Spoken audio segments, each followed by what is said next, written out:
Estamos pensando que el tipo de cambio podría ir algo por debajo del 2.50, posiblemente entre 2.45 y 2.50 para este año, ¿no? Al cierre de este año. Pero reitero, siempre hay dentro de estas previsiones un entorno de mucha incertidumbre. No vemos un recorrido hasta los niveles que tú me has mencionado, de 2.25 por ejemplo, porque eso sería una apreciación de más o menos 10% que no hemos visto en el Perú en los últimos años. Como he mencionado, nosotros tenemos una previsión de 2.45, ¿no? Algo más acotada, que es una apreciación de más o menos 4% para este año, que es más o menos consistente con lo que ha ocurrido en los últimos años en el Perú, ¿no? Más o menos el tipo de cambio se ha ido apreciando a ese ritmo, entre 3, 4, eventualmente 5%, con intervenciones del Banco Central.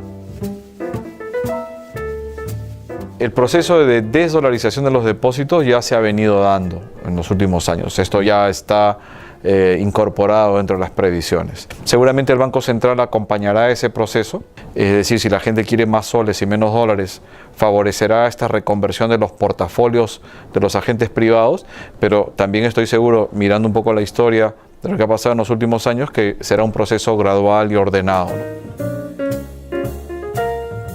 Esto ha generado un tono de menor incertidumbre en los mercados. Entonces tienes una combinación bien interesante. Tienes dinero y tienes menor temor a tomar riesgo. Cuando tienes esa combinación, buscas oportunidades interesantes, aunque sean un poco más riesgosas. Y esas oportunidades interesantes, algo más riesgosas, pero de mayor rendimiento, los inversionistas internacionales las están encontrando en las economías emergentes que han tenido un éxito relativo en los últimos años, entre ellas Perú. Eso se está traduciendo en fuertes entradas de capitales que efectivamente están presionando nuestro tipo de cambio a la baja. La pregunta es, oye, ¿y qué va a pasar cuando Estados Unidos empieza a revertir estas medidas?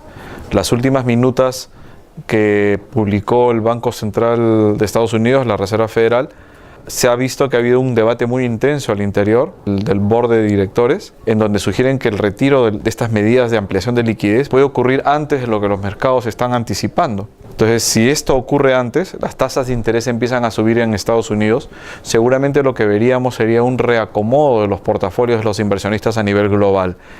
Dirán, oye, ya los intereses han subido en Estados Unidos, ya no hay que buscar tanto emergentes, hay que hacer una recomposición del portafolio. Y esto, por ejemplo, podría generar un cierto rebote en el tipo de cambio. Eso es algo que también hay que internalizar.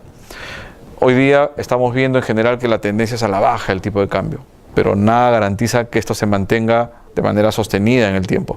Los factores estructurales, fundamentales, sugieren que todavía hay algún espacio para que nuestra moneda se siga apreciando, pero hay factores que podrían revertir esta tendencia.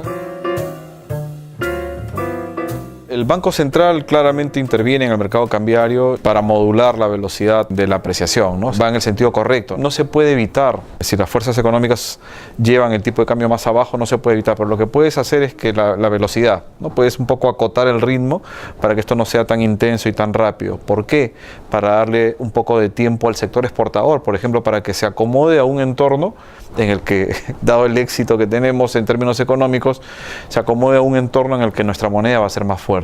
El fisco también ha sido muy importante en estos 2 o 3 últimos años, ¿no? Para evitar una apreciación mayor de la moneda, ayuda a que el fisco genere superávit. Y eso le permite al Banco Central mayor posibilidad de intervención en el mercado cambiario. ¿Por qué? Porque cuando el fisco tiene superávit, genera excedentes en soles que los deposita en el Banco Central.